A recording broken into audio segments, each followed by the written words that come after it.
Hello everyone, আসসালামু আলাইকুম। Welcome to quality education zone. আমি ড্যানিয়েল খান। আজকে আমরা কথা বলবো আইএলটিএস এবং আইএলটিএস এর এক্সাম ফরম্যাট প্লাস এটার সাথে রিলেভেন্ট অনেকগুলা ইম্পর্টেন্ট ইনফরমেশন। সো সবার কাছে রিকোয়েস্ট থাকবে ভিডিওটা ফুল দেখার জন্য, এবং এরকম ভিডিও আমার কয়েকটা আছে আমার ইউটিউব চ্যানেলে কোয়ালিটি এডুকেশন জোনে। একটু কষ্ট করে ভিজিট করে দেখবেন, সেখান থেকে আপনার বেশ কিছু কনসেপ্ট খুব পারফেক্টলি ক্লিয়ার হবে। এন্ড ফুল ভিডিও জুড়ে আমি ভিডিওটা অফ রাখবো যেন আপনারা প্রতিটা কথা একটু মনোযোগ শুনতে পারেন।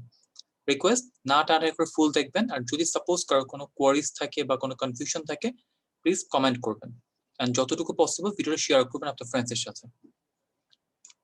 আচ্ছা, তো আমাদের ফার্স্টলি জানা দরকার আইএলটিএস জিনিসটা অ্যাকচুয়ালি কি। তো এখানে আমাদের অনেকের মিস আন্ডারস্ট্যান্ডিং থাকে বা মিসকনসেপশন থাকে আইএলটিএস এর অ্যাব্রিভিয়েশন জানার পরও আমরা প্রিপারেশনটা পারফেক্টলি না নিতে পারার কারণে। কারণ আইএলটিএস এর অ্যাব্রিভিয়েশন হচ্ছে the international English language testing system. আমরা জিনিসটা জানতেছি ফাইন, কিন্তু অ্যাপ্লাই কিন্তু আমরা কেউ করছি না। ওকে, আপনি মিনিংটা সবাই আমরা জানি কম বেশি, international English language testing system. But যখন আমরা কাজে লাগাচ্ছি তখন দেখা যাচ্ছে যে আমরা জাস্ট গ্রামার এন্ড ভোকাবুলারি দৌড়দৌড়ি করতেছি। সো সবার কাছে একটু রিকোয়েস্ট থাকবে, আইএলটিএস এর প্রিপারেশন নিতে হয়, try to learn IELTS as it is. এখানে সবাই ভুলটা করে ফেলি, যখন আমরা আইএলটিএস এর প্রিপারেশন নেই তখন দেখা যাচ্ছে আমরা বিভিন্ন কোচিং সেন্টারে যাচ্ছি, বিভিন্ন জায়গায় যাচ্ছি, কিন্তু আইএলটিএস কি সে তার থেকে দূরে ভাগছে। আমরা স্পোকেন, ফনেটিক্স, প্রনাউন্সিয়েশন এগুলো দৌড়দৌড়ি করতেছি।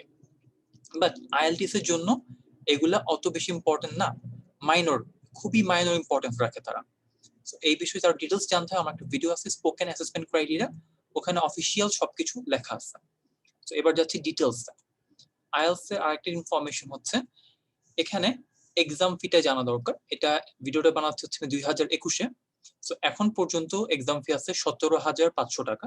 এটা ফিউচারে হয়তো বেড়ে যাবে, I have no idea about it, বাড়বে কি কমবে।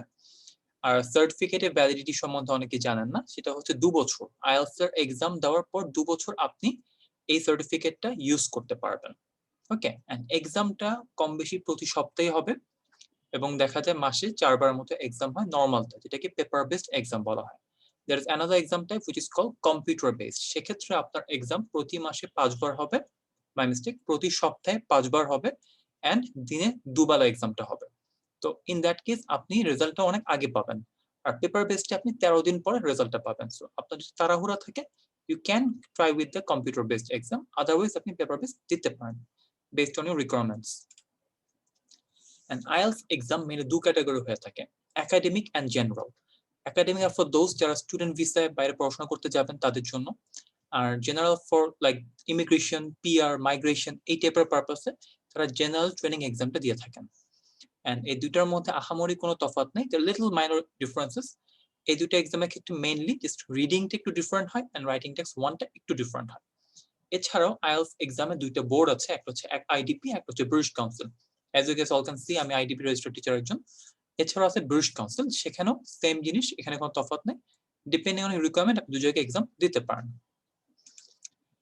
ওকে, এবার আসি আইএলটিএস এর 4টা ক্রাইটেরিয়া নিয়ে। আইএলটিএস এক্সামে মেইনলি 4টা ক্যাটাগরি থাকে, স্পোকেন, রাইটিং, লিসনিং, রিডিং। এখন কোন এক্সাম আগে হবে এবং কোন এক্সামটা পরে হবে? ইউজুয়ালি স্পোকেন এক্সামটা সব এক্সাম থেকে সেপারেট একদিনে হবে, এরপর লিসনিং, রিডিং, রাইটিং এই 3টা এক্সাম একসাথে একই সিকোয়েন্স হবে। अगेन লিসনিং, রিডিং, রাইটিং এই সিকোয়েন্সটা মেইনটেইন করবে, মাঝখানে পেপার দেওয়া নেওয়ার একটা টাইম আপনি ব্রেক পাবেন। স্পোকেন এক্সামটা সবগুলো এক্সাম থেকে আলাদা একদিনে হবে, সেটা আগেও হতে পারে পরেও হতে পারে, based on your lakh. Now let's know about the details. Details বলতে গেলে স্পোকেন এক্সামে শুরু করতেছি ফার্স্টে। স্পোকেন এক্সামটা সচরাচর 11 থেকে 15 মিনিট হয়ে থাকে, এন্ড ফুল স্কোর হবে আউট অফ 9। মানে স্পোকেন এক্সামটা 3টা পার্টকে 9-এ স্কোরিং করা হবে, এন্ড প্রতিটা ব্যান্ডে ইকুয়ালি স্কোর ডিস্ট্রিবিউট করা থাকে। ইকুয়ালি বলতে গেলে বোঝাচ্ছি যে 3টা পার্ট 3-3-3, এখানে কোথাও কম বা কোথাও বেশি না। অনেকে দেখবেন যে এই জিনিসটা ভুল জেনে থাকেন যে স্পোকেন পার্ট 2 তে নাকি স্কোর বেশি। এগেইন স্পোকেন পার্ট 1, 2, 3 তিনটাতে ইকুয়ালি স্কোর ডিস্ট্রিবিউট করা থাকে। সো যদি আপনি শুধুমাত্র স্পোকেন পার্ট 2 নিয়ে বেশি ফোকাস করেন, পার্ট 1 এন্ড পার্ট 3 এগুলো আপনি ইগনোর করেন, আপনি কখনোই স্পোকেনে 6 তুলতে পারবেন না, স্কোরটা ফল করবে। আচ্ছা, আরেকটা ইনফরমেশন, লিসনিং এক্সাম আমরা আগে পেয়েছি সেকশন 1, 2, 3, 4। এখন আপডেট ভার্সন যেটা, সেটা হচ্ছে পার্ট 1, 2, 3, 4। যে রিজন আমি এটা এখন এখানে রেখে দিয়েছি যেন আপনাদেরকে বুঝতে সুবিধা হয়। As you can see each section লেখা আছে এখনো। সো এখন হচ্ছে পার্ট 1 2 3 4 হতে আর কি ডিফারেন্স আছে। আগে একটা এক্সাম্পল বলে দিত, সেই এক্সাম্পলটা এখন বলবে না, এখন ডিরেক্ট এক্সাম্পলটা খাতায় থাকবে, লিসেনিংটা ডিরেক্ট এক্সামে চলে যাবে। এন্ড টোটাল এক্সামের টাইম হচ্ছে আপনার 30 to 45 মিনিটস। কিন্তু লিসেনিং একটা বেনিফিট আপনি পাবেন, এখানে ফুল এক্সাম শেষের পরে 10 মিনিট সময় আপনি এক্সট্রা পাবেন to transfer the answer to the answer script. সেক্ষেত্রে একটা বড় বেনিফিট লিসেনিং এক্সামে আছে। টোটাল স্কোর থাকবে 40। সো এই ইস্যুর মধ্যে আউট অফ প্রতিটা পার্টে 10 10 10 করে স্কোর থাকবে, আপনাকে 40 মানে স্কোর কারেক্ট করতে হবে। Let's talk about reading, যেটা নিয়ে আমরা অনেকে প্যানিক করি, রিডিং এই রিডিং সেই। Reading is not actually most hardest part. IELTS এর সবচেয়ে হার্ডেস্ট পার্ট যদি কেউ থেকে থাকে দ্যাট উড বি রাইটিং। কারণ রাইটিং ইজ করতে হলে সবচেয়ে হার্ড, রিডিং এ না। আর রিডিং যদি কেউ ভালো করতে চান, সবচেয়ে easiest trick, have to be good at spoken, writing, listening, then you should start reading. এর আগে যদি আপনি রিডিং শুরু করেন, good for no reason difficult লাগবে। তো ডিসকাশনটা জানি যে কিভাবে কি। রিডিং এ মেইনলি টাইম থাকবে 1 ঘন্টা। এই 1 ঘন্টার মধ্যে আপনাকে ফুল এক্সাম শেষ করতে হবে। টোটাল কোশ্চেন থাকবে 40টা, 40টা আনসার আপনাকে 1 ঘন্টার মধ্যে, মানে 3টা প্যাসেজে 13 14 13 মানে 13 14 13 এভাবে ডিস্ট্রিবিউট করা থাকবে। এবং কোশ্চেনের ক্যাটাগরি ইভেন্চুয়ালি একটু প্লাস মাইনাস ডিফিকাল্ট হয়। সো আপনি টেকনিক্স যদি জানেন সেক্ষেত্রে ইজিলি পারবেন। এগেইন যদি রিডিং এ ভালো হতে হয়, রিডিং দিয়ে প্লিজ আইএলটিএস শুরু করবেন না, আপনার প্রিপারেশন ফুললি গুবলেট হয়ে যাবে। You need to start with listening, spoken, writing, listening, then reading, not before that. এছাড়া আপনার অনেক ডিফিকাল্ট লাগবে। অ্যান্ড জেনারেলের ক্ষেত্রে সামান্য ডিফারেন্স থাকে, সেটা হচ্ছে এখানে 5টা প্যাসেজ থাকবে ছোট ছোট, আর একাডেমিকে 3টা প্যাসেজ থাকবে একটু বড় বড়। That's only difference. এবার কথা বলছি হচ্ছে আমরা রাইটিং নিয়ে। অ্যান্ড একটা জিনিস একটু খেয়াল রাখবো, ফুল আইএলটিএস এক্সামে শুধুমাত্র লিসেনিং এ এক্সট্রা টাইম দিবে। স্পোকেন, রাইটিং বা রিডিং কোথাও কোনো এক্সট্রা সময় পাওয়া যাবে না। রাইটিং এক্সামটা মেইনলি 2টা পার্ট থাকে, একটা হচ্ছে টাস্ক 1, একটা হচ্ছে টাস্ক 2।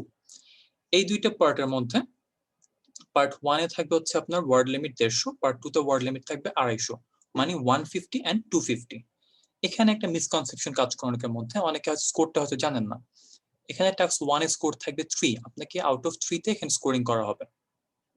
টাস্ক 2 এর স্কোর থাকবে 6, as you can see task 2 উপরে স্কোরিংটা দেওয়া আছে 3 6, 3 হচ্ছে এখানে, টাস্ক 2 তে 6, আপনাকে আউট অফ 9 এখানে স্কোরিং করা হবে। সো যখন প্রিপারেশন নেবেন, ইউ নিড টু রিমেম্বার যে কোন পার্টে স্কোর বেশি, কোন পার্টে স্কোর কম। আমাদের দেশে দেখা যায় যে অনেক জায়গায় অনেক প্রতিষ্ঠানে গেলে টাস্ক 1 নিয়ে খুব টাইম ওয়েস্ট করা হয়, because it is actually very easy to explain and waste your time. কারণ এখানে কি পাইপ আর line, table, life circle diagram বা বিভিন্ন ধরনের লেটার অ্যাপ্লিকেশন টাইপের জিনিসপত্র থাকে, which are much more easier than task 2. Task 2 on the other hand শিখতে অ্যাটলিস্ট 1 মান্থ লাগে পারফেক্টলি শিখতে। সো এই জন্য খেয়াল রাখবেন, যেখানে প্রিপারেশন নেন, রিমেম্বার টাস্ক 2টা যদি পারফেক্টলি শিখতে পারেন, আপনার ফুল আইএলটিএস এর প্রিপারেশন ইজি লাগবে। এন্ড আইএলটিএস এর রাইটিং এর স্কোরটা এই জন্যই কম আসে, যেটা এটাকে আমরা ইগনোর করে আন্ডার এস্টিমেট করি। অন দ্য আদার হ্যান্ড রিডিংটাকে আমরা ওভার এস্টিমেট করে ফেলি। সো দেখা যাচ্ছে যে টাইমটা ওখানে বেশি আমরা কিল করে ফেলি। So to proper preparation you need to remember this things. কিছু সাজেশন দিয়ে দিলাম বোনাস, যারা যারা দেখবেন প্লিজ কাজে লাগানোর চেষ্টা করবেন। এন্ড এরকম আরো বেশ কিছু হেল্পফুল ভিডিও আমার আছে, ভিজিট করে নেবেন আমার ইউটিউব চ্যানেলটা, অনেকখানি কাজে দিবে। এবং এই ইনফরমেশন গুলো প্লিজ শেয়ার করবেন আপনার ফ্রেন্ডসদের সাথে, যেন সবাই অনেক বেনিফিটেড হতে পারে। সবাই দোয়া রাখবেন। থ্যাংক ইউ, টেক কেয়ার, আসসালামু আলাইকুম।